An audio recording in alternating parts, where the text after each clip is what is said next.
Hola nuevamente, soy la doctora Pamela y continuando con el esquema y con los temas que estamos viendo, vamos a hablar acerca de la atención de la violencia sexual, algunas generalidades que es importante que todos conozcamos.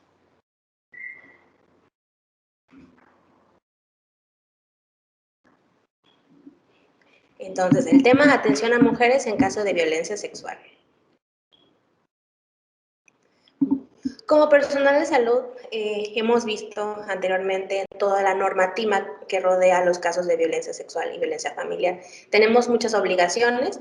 La atención a mujeres en caso de violencia sexual es una de las más importantes. Es importante que no solamente apliquemos, a lo mejor no son personal que van a estar en primera línea, pero que sí conozcan todos los elementos básicos de atención y prevención. Pues, además de que es nuestra obligación, su cumplimiento como tal tiene un efecto determinante en el logro de mejores alternativas de la atención y resolución para las personas sobrevivientes de violencia sexual. El proceso de atención a sobrevivientes de violación se requiere la participación de todo el personal, incluyendo el personal médico, de trabajo social, de enfermería y de psicología. Esto es muy importante.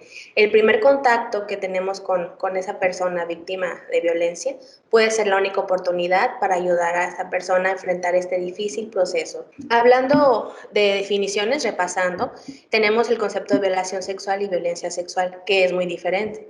La violación sexual como tal es un delito, eso es muy importante. Estamos hablando de un delito que se tipifica con esta denominación. Estamos hablando que es un delito que se tipifica con esa denominación en los códigos penales federal y a nivel local. La violación sexual se puede definir como la penetración vaginal, anal, oral, con el pene o bien con otras partes del cuerpo o objetos, para el caso de la vagina y ano, usando la fuerza o la coerción. De acuerdo al artículo 265, se va a definir la violación sexual como la introducción del miembro viril en el cuerpo de la víctima por vía vaginal, anal, oral o cualquier elemento o instrumento distinto al miembro viril, independientemente de su sexo, por medio o no de la violencia física o moral. Ahora, la violencia sexual. La violencia sexual engloba todo acto sexual, por ejemplo, entraría el acoso sexual o las acciones para comercializar o utilizar de cualquier otro modo la sexualidad de una persona mediante coacción por otra persona, independientemente de la relación de esta con la víctima, a cualquier ámbito, incluidos el hogar y el lugar de trabajo.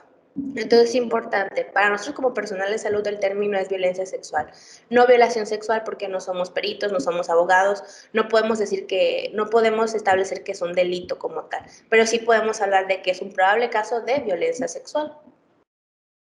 Ahora, es importante que conozcamos los derechos que tienen las personas que sufrieron abuso sexual.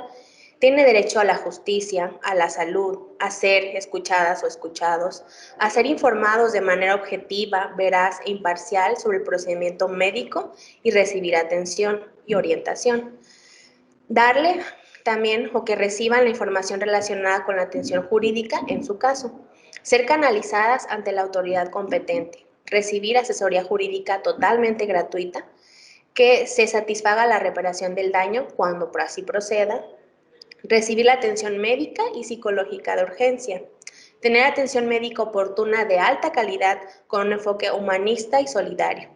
Respetar su privacidad y su confidencialidad, a no ser juzgadas o juzgados, a tomar decisiones libres, responsables e informadas, a que se le dé validez a sus manifestaciones y a sus expresiones, a solicitar las medidas previstas de la ley para su seguridad y a su auxilio, y a solicitud de la víctima, como lo hemos repetido en el marco legal y de acuerdo a los códigos penales federales y estatales, a recibir servicios de interrupción voluntaria del embarazo en términos de la legislación aplicable en cada caso. Hablando un poco de estadística, la violencia sexual es un porcentaje importante. En el caso de la violencia sexual fuera de la pareja, después de los 15 años, es aproximadamente el 2.2%. Hasta un 6.8% de las mujeres de 15 años o más usuarias del servicio de salud reportado que por lo menos una vez en su vida sufrió una violencia sexual o violación sexual de algún tipo durante su vida. La tasa de violaciones denunciadas de 1997 al 2009 varió entre 12 a 14 por cada 100,000 habitantes. La estimación de las violaciones anuales en México va de 60,000 a 200,000. Y algo muy importante, hasta el 65% de los agresores son conocidos de la familia, amigos, personas cercanas o incluso familia, y hasta el 80% tienen un vínculo familiar directo. ¿Por qué repetimos durante toda la charla y en diapositivas pasadas la importancia de la anticoncepción de emergencia y la profilaxis contra enfermedades de transmisión sexual? Del total de las mujeres violadas, se estima que hasta un 8 o 13% quedan embarazadas producto de este acto. Otros estudios reportan del 10 al 30%, y si estamos hablando que mucha de esta proporción de población son mujeres menores de edad, el riesgo es aún más alto. Después de un ataque sexual, otra de las consecuencias y de las posibilidades es el contraer una infección de transmisión sexual. Estas son muy altas. Diferentes estudios revelan una probabilidad de 10 hasta el 20% de adquirir una enfermedad de transmisión sexual. Entre ellas, ya sabemos, clamidia, sífilis, tricomoniasis, herpes, gonorrea, hepatitis, entre otras, que sabemos que tienen daños directos a la salud de las mujeres y hombres, niños, niñas y adolescentes. Ahora, ¿cuáles son los servicios esenciales que les vamos a brindar a las mujeres que tuvieron una situación de violencia, o niñas, o niños, o adolescentes? Estos son los servicios básicos de primer contacto, las cosas que debemos asegurar. Una usuaria o usuario que sufre una violación debe tener estas acciones, ya sea en el primer o segundo nivel. Lo hemos repetido toda la plática: la anticoncepción de emergencia y la profilaxis contra VIH e infecciones de transmisión sexual. ¿Cuáles son los objetivos de esta atención? Estabilizar, reparar daños y evitar complicaciones. Promover la estabilidad emocional, la salud mental y posteriormente asegurar una atención psicológica subsecuente. Los casos de violencia son casos muy impactantes con respecto a la salud mental de las personas que lo sufren. Por lo tanto, no solamente es ese primer contacto, sino asegurar que el usuario o la usuaria tenga esa atención psicológica. Evaluar y tratar las lesiones. Hablamos en caso de lesiones pueden ser físicas en ese momento. Prevenir ITS, VIH y embarazo, como lo hemos venido mencionando y como lo vamos a seguir mencionando. Y la consejería y seguimiento de todo este proceso. Ahora, esta atención se debe brindar con tres cosas muy importantes: la perspectiva de género y sensibilización, el enfoque de interculturalidad y el enfoque de derechos humanos. Esto para que sea una atención cálida, amable, responsable y empática. Con el tiempo ocurrido desde la agresión hasta que recibe la atención, hay que hacer distintas acciones. Esto es de manera lineal, al mismo tiempo se tienen que hacer todas. Lo primero es la valoración clínica inicial. Esto es muy importante. Muchas veces nos centramos a lo mejor en el aspecto legal del caso y no el aspecto médico, que si va a denunciar, que si hablamos del ministerio, que todo eso.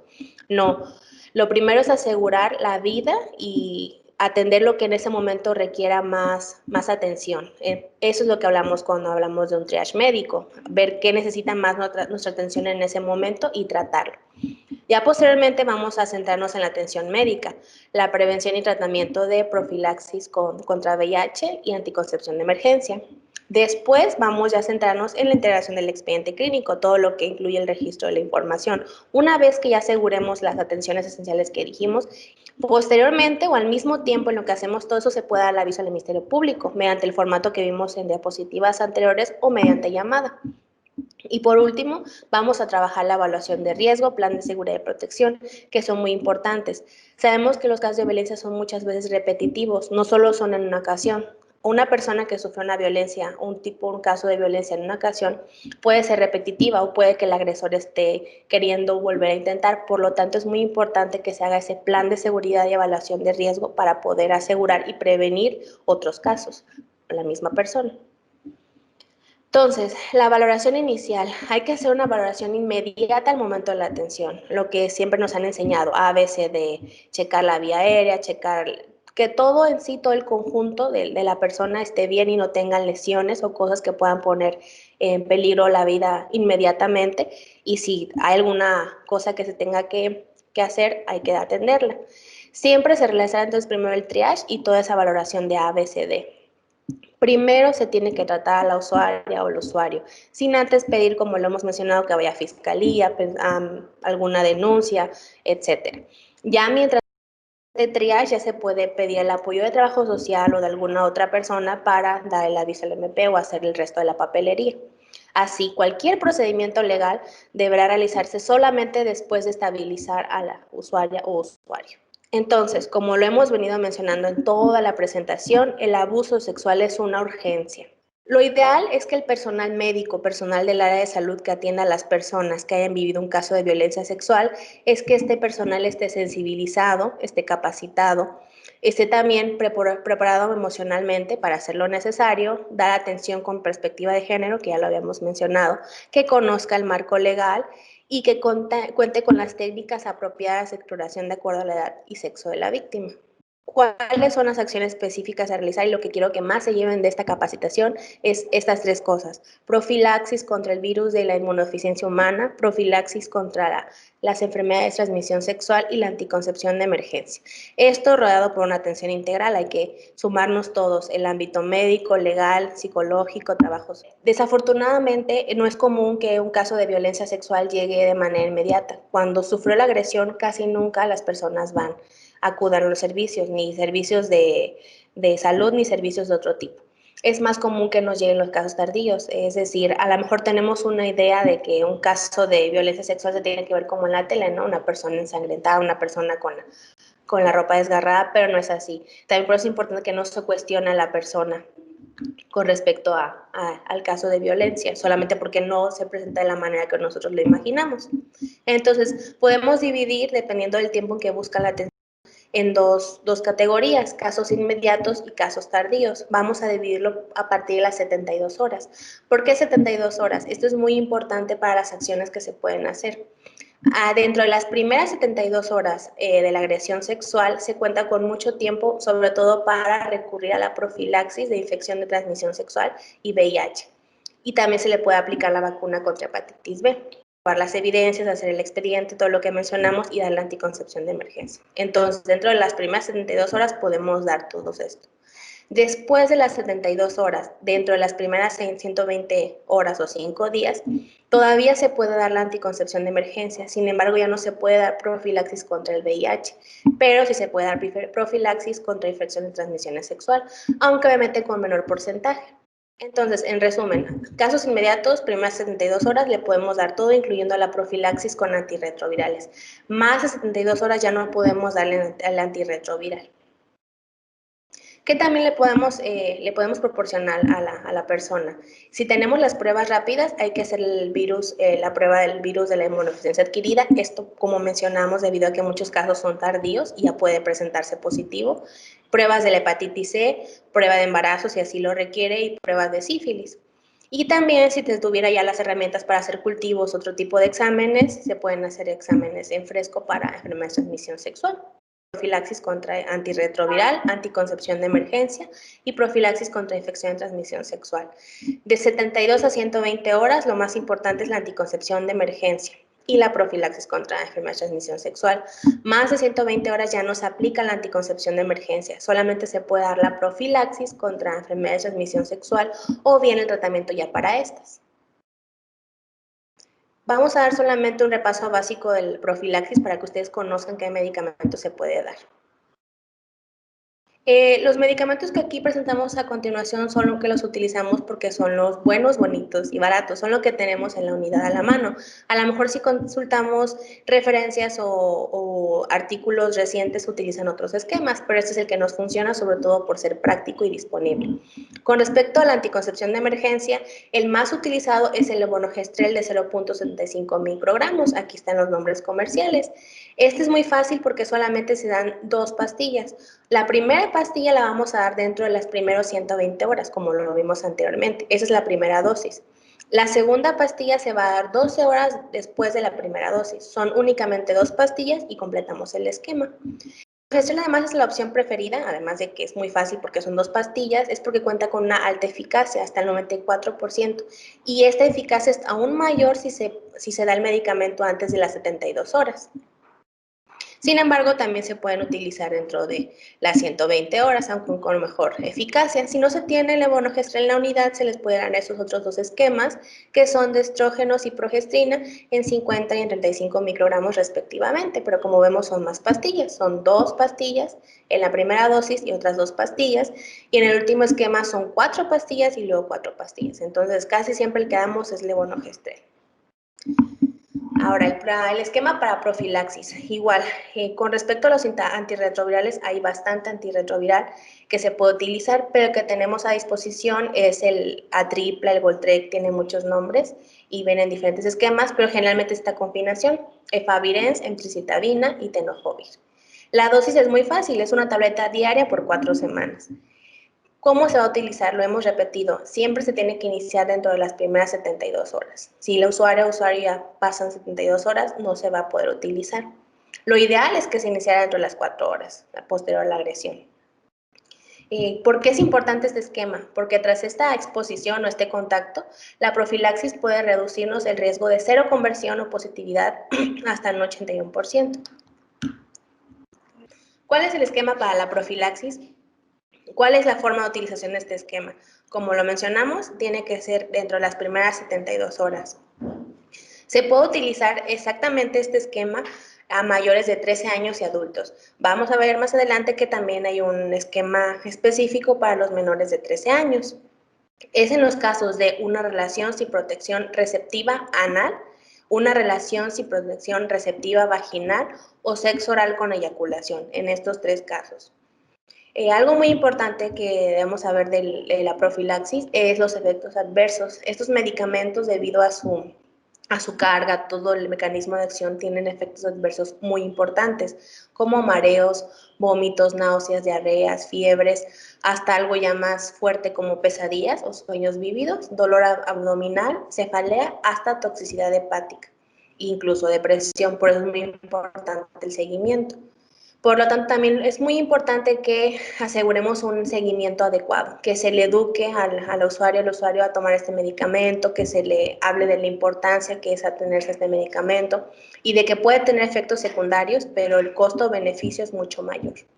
Hablábamos que también se puede utilizar un esquema para profilaxis de VIH en pacientes pediátricos. Esto se puede hacer en niños y niñas de 0 a 12 años o con un peso menor a 35 kilogramos. ¿Cuál es el esquema más utilizado? Es este triple esquema. Esto es muy importante. Es un triple esquema porque se tienen que dar los 3 fármacos todos juntos. Si damos solamente un jarabe y no damos el resto, pues no vamos a tener con el objetivo. Los 3 medicamentos que más se utilizan es estos. Cigenavir, que el componente es abacavir, la lamivudina y lopinavir con ritonavir. Eso es muy importante que, como es para dosis pediátricas, sabemos que la dosificación es diferente, así que les vamos a dejar un cuadro con la dosificación dependiendo del peso. También es importante que se entreguen los 3 fármacos juntos, y en el caso del medicamento llamado Caletra, que se resguarda en un lugar frío. Son las mismas indicaciones que mencionamos, la dosis está en este cuadro. Como vemos, dependiendo del peso corporal se va a dar el medicamento. Ahora, los esquemas que contamos para la profilaxis contra enfermedades de transmisión sexual. Las enfermedades que son más comunes son la sífilis, gonorrea, clamidia, tricomoniasis y vaginosis. Debido a esto, se ha tenido la estrategia de darle 2 medicamentos combinados para poder prevenir de alguna manera. Como vemos, hay opción 1, opción 2 y también se puede dar, eso es algo muy importante que se debe recordar, se puede dar tratamiento durante el embarazo y la lactancia. Hay medicamentos que se pueden dar durante esta época y no interfieren con el embarazo o la lactancia. También se puede dar a las personas que son alérgicas a la penicilina. Podemos, por ejemplo, poner la penicilina con el metronidazol de 500 miligramos. En ese entonces también se les dan las 4 tabletas y va a ser una dosis única nada más. Y también en esta última columna tenemos las dosis en caso de embarazo o lactancia. Entonces, en conclusión, hay que tomar de este recuadrito 2 opciones, la que sea es buena, la que se tenga más bien disponible en la unidad y sobre todo hay que preferir las dosis únicas para que en ese momento se las podamos dar y se pueda dar tratamiento durante embarazo o lactancia o en el caso de las personas que sean alérgicas. Igual, en los pacientes pediátricos se va el mismo esquema más o menos para gonorrea, para clamidia, para sífilis o tricomoniasis y se va a calcular como en todos los pacientes pediátricos dependiendo del peso o la edad. Y aquí tenemos las opciones de ceftriaxona, cefixima, citromicina, eritromicina, dicloxacilina, penicilina, todo dependiendo de lo que tengamos en la unidad. Y aquí viene la posología. Habíamos hablado acerca de la vacuna contra la hepatitis B. La vacunación inmediata se puede hacer hasta 120 horas después de la agresión. Lo ideal es que se aplique un esquema de 3 dosis. La primera y luego en cuanto se tenga el insumo hasta las 120 horas. La segunda dosis es a los 2 meses y la tercera dosis es a los 4 meses. Importante que esta vacunación no está contraindicada en el embarazo. Además de todo lo ya mencionado, es importante hacer los estudios básicos de gabinete, VH, química sanguínea, incluyendo el perfil hepático, sobre todo en los casos que se dé la profilaxis, porque como vimos, el antirretroviral puede tener daño hepático o toxicidad hepática. También en el seguimiento hay que hacerle serología de BDRL, VIH. Incluso si se le da profilaxis, sabemos que aunque la profilaxis con el antirretroviral da resultados importantes, hay una pequeña ventana en la cual puede no funcionar, por eso hay que hacerle la prueba. Prueba de embarazo, si aplica obviamente, y la valoración de la vacuna de la hepatitis B, como mencionamos, e incluso la TD, el toxoide diftérico y tetánico. A todo esto, hablamos de la atención esencial, todo eso fue la atención que se tiene que dar de cajón a todos estos casos. La atención especializada o servicios especializados son brindados por un equipo de salud multidisciplinario que incluye médicas, enfermeras, trabajadoras, psicólogos, etc. Adscritos a todas las unidades de salud, orientado a la atención médico-quirúrgica de lesiones leves y graves, a tratamiento de la violencia sexual y atención psicológica especializada. En los distintos módulos, CEPAVIS, así es como los llamamos, o módulos de servicios especializados, están distribuidos en todo el estado. Ahorita vamos a ver algunos de los que tenemos. Y como tal pertenecen al programa de violencia familiar. Sin embargo, todo el personal que está en el hospital, en una unidad de salud, tiene que dar estos servicios que hemos hablado durante toda la charla. ¿Qué hacemos como tal en servicios especializados? Damos acompañamiento, se da educación para la salud, acciones de promoción, contención y manejo de crisis y atención básica de los casos de violencia. El seguimiento y la referencia.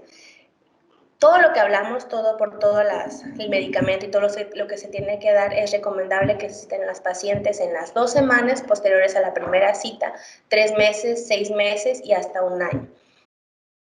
Continuando con la referencia, es importante que estos casos no solamente sea la atención de un primer contacto, sino le demos un seguimiento necesario. Por lo tanto, vamos aquí a trabajar todos y, por ejemplo, se le va a dar seguimiento por consulta externa, si lo requiera por ginecología, obstetricia o, por ejemplo, por pediatría o el servicio necesario. También, si lo requiere, referencia al siguiente nivel de atención: a centros especializados de atención psicológica, a refugios, si así lo consideremos. En el caso de que sean casos ya positivos de VIH-Sida, hay que darle la consejería y tratamiento adecuado, el apoyo legal por el Ministerio Público y también por parte del Programa de Atención a Víctimas o módulo CEPAVIS. Entonces, resumiendo, todo esto es lo que tenemos que hacer a grandes rasgos. Llega un caso de violencia, hacemos el triage, nos aseguramos que no haya ninguna lesión o algo que pueda poner en peligro la vida o que sea una atención inmediata, recordando siempre que es una urgencia médica. Hacemos la historia clínica, el interrogatorio, hacemos toda la papelería que sea necesaria, consentimiento informado, hacemos la valoración de infecciones, de traumatismo, que todo lo que consideremos, la atención médica a lesiones leves también, y si así lo requieran, o casi siempre lo requieren, vamos a plantear los primeros auxilios psicológicos. Esto es muy importante porque los primeros auxilios psicológicos no solo da el personal de psicología. Hemos dicho, si son antes de las 120 horas, hay que darle todas las que mencionamos, incluyendo la profilaxis contra VIH. Bueno, en este algoritmo podemos ver todo lo que hablamos qué vamos a hacer ante un caso de violencia sexual. Todo es lineal, al mismo tiempo todos vamos a estar. Se le hace obviamente lo que hablamos, el triage, la valoración, checar que no haya ninguna lesión que ponga en peligro inminente la vida y sabemos que es una urgencia médica, entonces partir de ese concepto. Hay que hacerle toda la papelería como tal, la historia clínica, la interrogación, el consentimiento informado, la valoración de infecciones, etc. El personal también de salud que esté capacitado, tenga conocimiento del tema, puede dar esta intervención. La información y consejería, como el tiempo ocurrido después de la atención sexual, como dividimos 120 horas, si son antes de 120 horas vamos a dar la profilaxis contra VIH, la profilaxis contra infección de transmisión sexual y la anticoncepción de emergencia. Si son más de 120 horas, solamente le daríamos pues la profilaxis o tratamiento de infecciones de transmisión sexual. El registro de la información, toda la información necesaria y también la evaluación de riesgo, el plan de seguridad y la orientación legal que lo requiera. Y bueno, el programa de prevención y atención a la violencia familiar de género en el estado de Guerrero cuenta con módulos EPAVIS en distintas unidades de salud de primer y segundo nivel, como los pueden ver en pantalla. La atención a mujeres es a través de estos módulos de servicios especializados o módulos EPAVIS ubicados en las unidades hospitalarias. Pueden acudir las personas que hayan sufrido violencia sexual o familiar a estos módulos cercanos. También tenemos la atención a hombres en el número telefónico que aparece en pantalla y a través de la página de Facebook Prevención de Violencia, donde pueden también encontrar estrategias, material y grupos. Bueno, esto sería todo. Vamos a continuar con otros temas en la charla. Soy la doctora Pamela Grana Ramos, médica especialista en violencia familiar de género y sexual, y es un gusto estar con ustedes. Para finalizar, vamos a ver un video acerca de una pequeña reflexión en los casos de violencia sexual y el embarazo en menores de edad. Tiene 8 años. Es una niña alegre y le gusta mucho ir a la escuela. Su materia favorita es matemáticas y su juguete más querido es Tomás, un perrito de peluche. Los padres de Lucía trabajan todo el día y algunas tardes Lucía se queda un rato más en la escuela ayudando a su profesor. Lucía acaba de cumplir 9 años. Ha perdido interés en la escuela y se ha vuelto muy tímida. Ahora solo quiere hablar con el perrito Tomás. Lucía le ha dicho a su mamá que quiere cambiar de escuela. Ella solo ha respondido: «¿Estás loca, Lucía?» Lucía siente su cuerpo extraño. Su madre la lleva al médico y se enteran que tiene 15 semanas de embarazo. Lucía solo quiere llorar y abrazar al perrito Tomás. No entiende qué sucede. Solo sabe que no volverá a la escuela. Lucía, como miles de niñas en América Latina, fue violentada sexualmente de manera sistemática por una persona cercana a ella, su profesor de matemáticas. Lucía se verá obligada a continuar el embarazo y abandonar su vida de niña. Lucía será madre cuando esté a punto de cumplir 10 años, aun cuando eso implique serios riesgos a su salud física y mental. Abandonará definitivamente sus estudios para aprender a ser madre. Tendrá que trabajar en actividades muy mal remuneradas, por lo que preservará el círculo de pobreza en el que nació. Lucía extraña su vida de antes. Hoy ya no hay tiempo para abrazar al perrito Tomás. Cada año, miles de niñas son violadas y obligadas a ser madres sin que el Estado intervenga para proteger sus derechos. Lucía y todas esas miles de niñas tienen derecho a continuar sus estudios, a vivir su niñez, a decidir su futuro, porque deben ser niñas, no madres. Les anexamos en esta diapositiva la biografía y también les vamos a anexar algunas guías en el material que pueden encontrar en la plataforma disponible.